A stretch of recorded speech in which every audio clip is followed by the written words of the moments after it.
Good morning, good afternoon, and good evening. It says our next session of Chat with Yasmin. You probably noticed that there haven't been as many posts as there normally are on this page, and the posts that have been there have mainly been about my journey in the beauty industry. In the past, I've had like the Students' Voice, students on talking about their experience with teaching with teaching with me teaching them learning from me, and so on. But I just thought I would give you a picture of what my journey has been. And so today's little chat is really more about what are the things that I've covered in the last 2 weeks. It's about our personal journeys. Yes, I may have spoken about mine, but I'm hoping that whilst you're hearing about mine, that you've thought, oh yes, I've been there, I've experienced that. And one of the ones that I really enjoyed is the one that I did with Beverly probably 2-3 years ago, when we asked our interviewees what would they change if they could go back. No, not so much change. Yeah, if they could go back and talk to their younger selves and advise their younger selves, what would they change? And it's a question to ask you, because very often people say that they have regrets. But if you had the opportunity to go back and say to your younger self, don't do this or do this instead, what would you tell your younger self? And then getting back to about starting courses,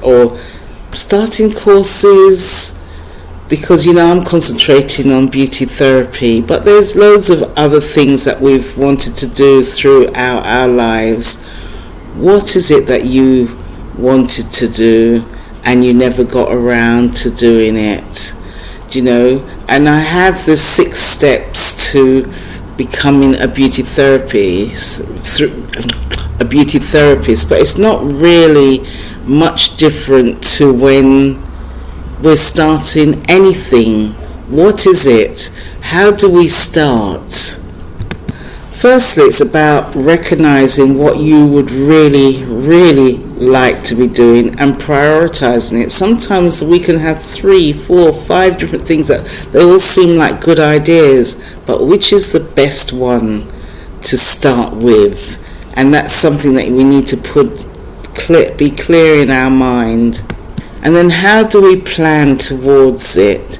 How do we find out, the best steps to take to go towards the thing that we have prioritized? So that's the sort of information that is in the 6 steps towards becoming a beauty therapist. But those 6 steps can be used for any project, really, and we need to sort of reorganize our minds, set our minds in a way so that we're focused on what we're doing, and we're not just talking about it, giving it lip service, making excuses why we can't do it, but why it's such a fantastic idea. We need to just get on and do it once we've prioritized. And then of course the planning, like, well, what is it? How are we going to get, what is the first step?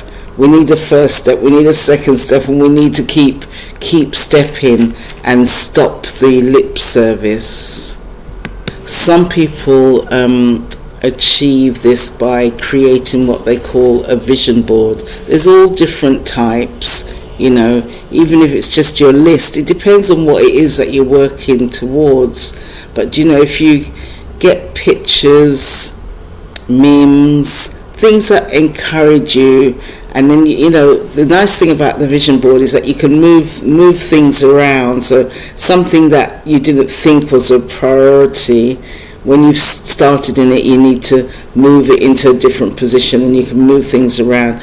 And I wondered, like when you see things like people that are doing things like pure mathematics or chemistry or whatever, they nearly always have a whiteboard and they're writing stuff up and they're rubbing it out and so on. And I think that should be the same for us in our lives when we're planning things.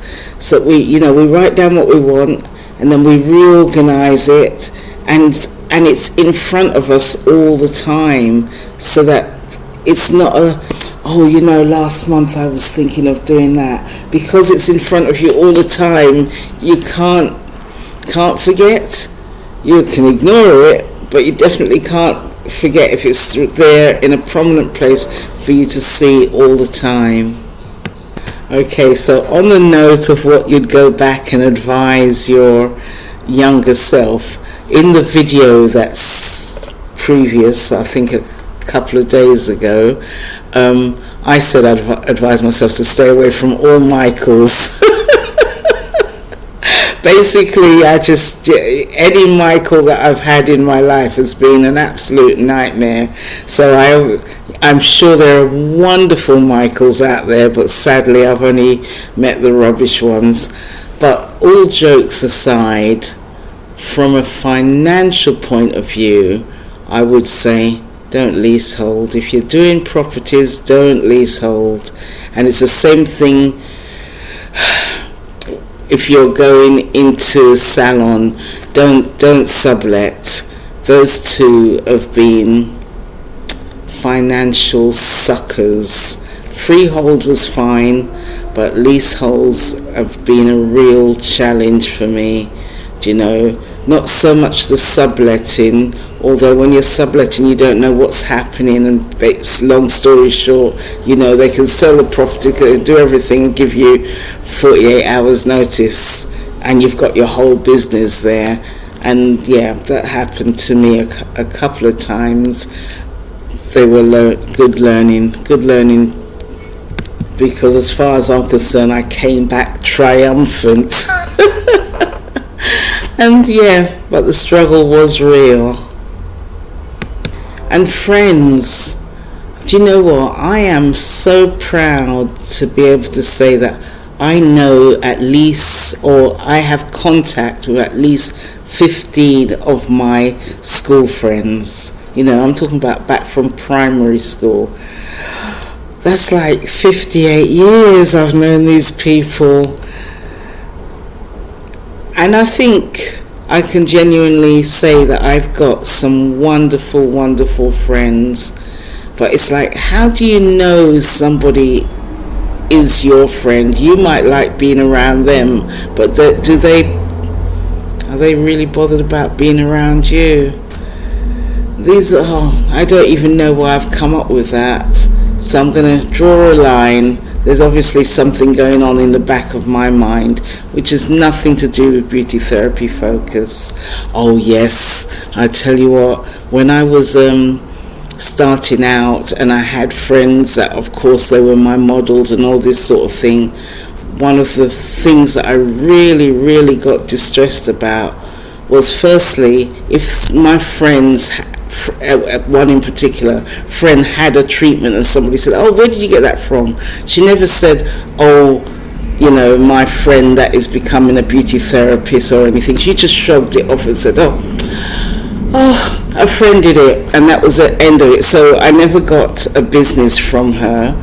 And then when people realized that I was doing a business and they said to her, oh, what do you think? She said, oh, I don't know, she might charge you, and it's like, why does she think I'm doing the business?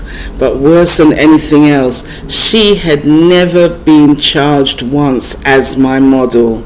And this is why I actually encourage my students to charge people, even if it's just for a tip or the cost of the products that they've used, because when people get things for free, they don't put value on it.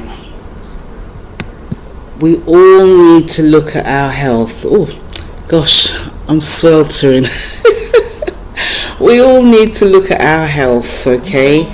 Regardless of what's going on. Can you hold on a second?